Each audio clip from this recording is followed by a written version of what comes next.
پاکستان میں جلسے کے انعقاد کے حوالے سے وزیر داخلہ ناصر حسین شاہ اور اپوزیشن رہنما حلیم عادل شیخ کے درمیان اختلاف۔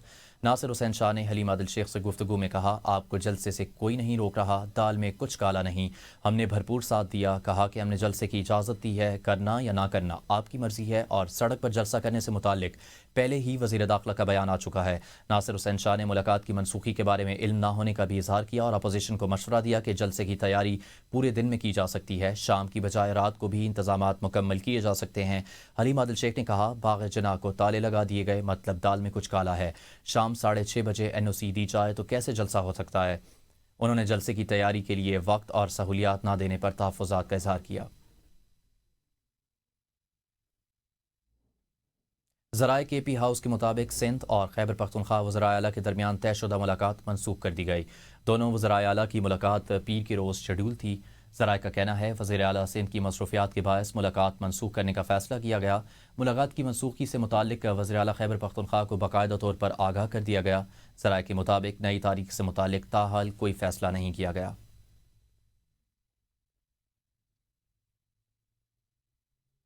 وزیر داخلہ سندھ نے PTI کو جلسہ کے حوالے سے واضح پیغام میں کہا، PTI کو سڑک پر جلسے کی اجازت نہیں دی جائے گی، کسی بھی سڑک پر جلسہ ہوگا تو حکومت سخت ایکشن لے گی، حکومت نے جہاں جلسے کی اجازت دی ہے وہیں جلسہ کیا جائے۔ ضیاء الجار کا کہنا تھا، حکومت ابھی تک PTI کے ساتھ تعاون کر رہی ہے، حکومت کی رٹ کو چیلنج نہیں کرنے دیں گے۔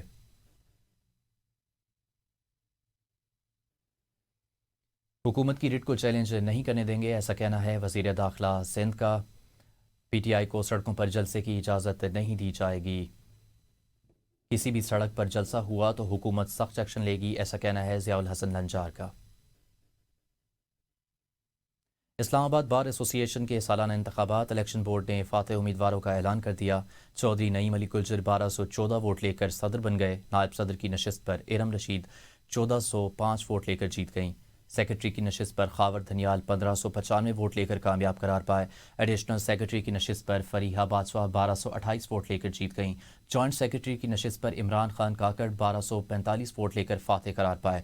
لائبریری سیکرٹری کی نشست پر دور نجف 1188 ووٹ لے کر کامیاب ہوئے۔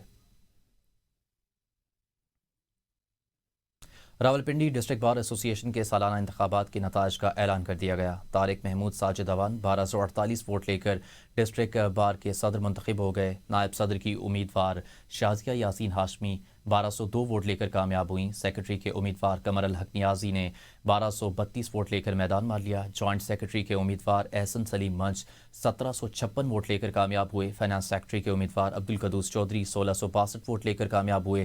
Chairman election board Sajid Ilyas Bhatti نے انتخابات کی حتمی نتائج کا اعلان کیا۔ لاہور بار ایسوسی ایشن کے انتخابات میں عرفان حیات باجوہ صدر اور ملک فہد نثار کھوکر جنرل سیکرٹری منتخب ہوئے۔ حامد خان گروپ کے دیگر امیدوار بھی کامیاب رہے۔ ملتان بار کی تاریخ میں پہلی بار خاتون امیدوار صدر منتخب ہو گئی۔ صدر کی نشست پر بشرا نقوی کامیاب قرار، جبکہ بھاولپور میں شیخ خورشید احمد سہو، رحیم یار خان میں مبشر نذیر لاڑ، خانیوال میں محمد رفیق، گجرانوالہ میں رانا فرحان علی صدر منتخب ہوئے۔ دوسری طرف گجرات بار ایسوسی ایشن الیکشن میں صدر کی سیٹ پر سید فدا عباس، نائب صدر کی سیٹ پر حمیرہ ریاض کامیاب۔ چکوال ڈسٹرکٹ بار چکوال کے سالانہ انتخابات، زیدی گروپ کا کلین سویپ، تمام نشستیں جیت لیں۔ چودھری قاسم شہزاد صدر منتخب، مہر بشیر منہاس نائب صدر منتخب۔ قصور ڈسٹرکٹ بار ایسوسی ایشن کے انتخابات میں نون لیگ کے امیدوار جیت گئے۔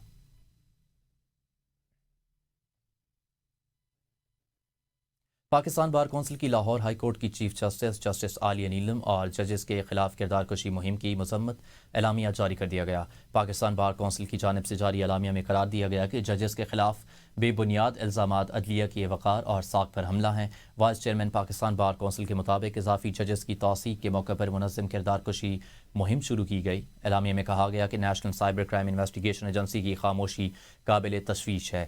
پاکستان بار کونسل کی جانب سے ججز کے خلاف مہم میں ملوث ولاگز کے خلاف فوری کارروائی کا مطالبہ کرتے ہوئے کہا گیا کہ کردار کشی مہم میں شامل عناصر کے خلاف FIR درج کی جائے۔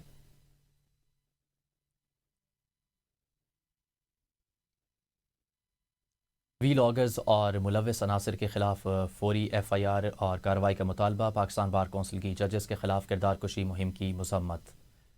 بے بنیاد الزامات عدلیہ کے وقار پر حملہ ہیں۔ اعلامیہ کے مطابق ایسا کہنا ہے national cyber crime investigation agency کی خاموشی قابل تشویش ہے۔ نائب وزیر اعظم و وزیر خارجہ اسحاق ڈار 22ویں OIC وزرائے خارجہ اجلاس میں شرکت کے لیے جدہ پہنچ گئے۔ اسحاق ڈار کا OIC سیکریٹریٹ جدہ کا دورہ، غیر معمولی اجلاس میں شرکت۔ اسرائیل کی جانب سے صومالی لینڈ کو تسلیم کرنے کے معاملے پر OIC کا ہنگامی اجلاس ہو رہا ہے۔ OIC سیکریٹری جنرل حسین ابراہیم طاہا نے اسحاق ڈار کا استقبال کیا۔ پاکستان کے مستقل نمائندے فواد شیر بھی اس موقع پر موجود تھے۔ پاکستان OIC اجلاس میں اسرائیلی اقدام کے خلاف موقف پیش کرے گا۔ Air chief marshal Zahid Ahmed Babar Sidhu نے عراق کا سرکاری دورہ کیا، جس کے دوران انہوں نے عراقی فضائیہ کے سربراہ سے ملاقات کی۔ ایئر چیف کو عراقی ایئر فورس ہیڈ کوارٹرز میں گارڈ آف آنر پیش کیا گیا۔ ISPR کے مطابق دوران ملاقات پاکستان اور عراق کے درمیان فضائی تعاون کو مزید مضبوط بنانے پر اتفاق کیا گیا اور مشترکہ تربیت اور صلاحیت بڑھانے کے امور پر تفصیلی تبادلہ ہوا۔ ایئر چیف مارشل نے عراقی فضائیہ کی تربیت میں تعاون کے عزم کا اعادہ کیا، جبکہ عراقی ایئر فورس سربراہ نے پاک فضائیہ کی پیشہ ورانہ مہارت اور جدید ٹیکنالوجی کی تعریف کی۔ اس موقع پر عراقی چیف نے JF-17 تھنڈر اور سپر مشتاق طیاروں میں گہری دلچسپی کا اظہار کیا اور پاکستان کے علاقائی استحکام میں کردار کو سراہا گیا۔ ایئر چیف کے اس دورے سے دونوں ممالک کے فضائی تعلقات میں نئے مواقع پیدا ہونے اور تربیت و صلاحیت کے شعبے میں تعاون کو بھی فروغ ملنے کی توقع ہے۔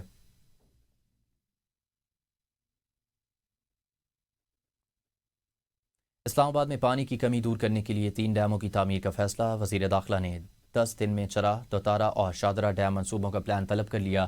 وزیر اعظم نے چرا ڈیم منصوبے کی منظوری دے دی۔ 43 ارب روپے کی لاگت سے منصوبہ 3 سال میں مکمل ہوگا۔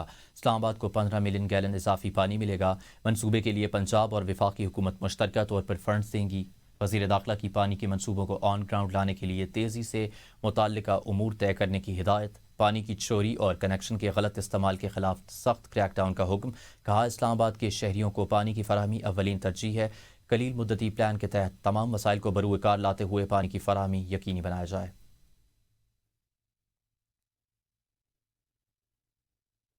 وزیر اعلیٰ پنجاب مریم نواز نے ہر ڈسٹرکٹ میں state of the art cardiac cath lab قائم کرنے کا اعلان کیا۔ چھنگ، میاں والی اور روڑی میں کیتھ لیب جلد فعال ہو جائیں گی، جبکہ دیگر اضلاع میں فیز 2 میں قائم کی جائیں گی۔ کیتھ لیب میں اینجیوگرافی، اینجیوپلاسٹک اور پرائمری PCI کی سہولت دستیاب ہوگی، جس سے ہارٹ ایمرجنسی میں 60 سے 90 منٹ میں مریض کی جان بچائی جا سکے گی۔ تربیت یافتہ سٹاف اور انٹرنیشنل کارڈیالوجسٹ کی تعیناتی بھی کی جائے گی۔ مشیر خزانہ خیبر پختونخوا مزمل اسلم نے مالی بحران پر وفاقی حکومت کو خط لکھ دیا۔ خط میں کہا گیا کہ وفاق کی جانب سے فنڈز کی بر وقت اور مکمل فراہمی نہ ہونے سے صوبہ شدید مالی دباؤ کا شکار ہے اور مالی سال 2025-26 کے لیے 157 ارب روپے سرپلس ہدف خطرے میں پڑ گیا۔ وفاق نے پہلے 6 ماہ میں 127 ارب روپے کم جاری کیے۔ NFC شیئر، نیٹ ہائیڈل منافع اور ضم اضلاع کے فنڈز بھی بڑی کٹوتی کی گئی۔ سیلاب اور IDPs پر اضافی اخراجات سے صوبائی وسائل پر مزید بوجھ بڑھ گیا۔ صوبائی حکومت نے محدود وسائل کے باوجود 46 ارب روپے خود جاری کیے۔ خط میں وفاق سے فوری اور مکمل فنڈز جاری کرنے کا مطالبہ کیا گیا۔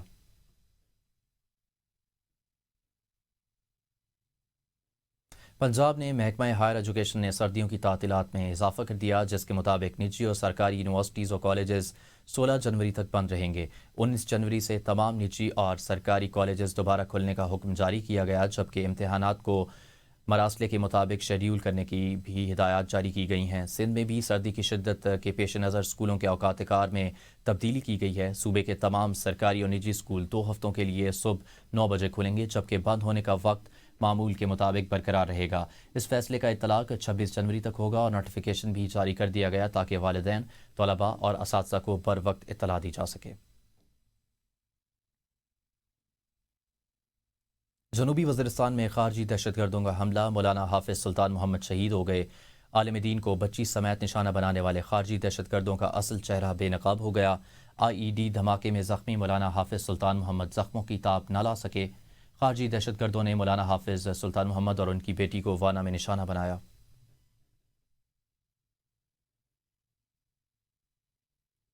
گلوکار وہاب بگٹی پر صوبائی وزیر کے بیٹے کے تشدد، گلوکار وہاب بگٹی نے صلح کر لی، باقاعدہ ویڈیو بیان جاری کر دیا۔ گلوکار وہاب بگٹی کے مطابق عمرانی قبیلے کے معززین چل کر میرے پاس آئے، قبائلی روایات کو مد نظر رکھتے ہوئے بلال عمرانی کو معاف کر دیا، صلح کے لیے کوئی شرائط نہیں رکھی گئیں۔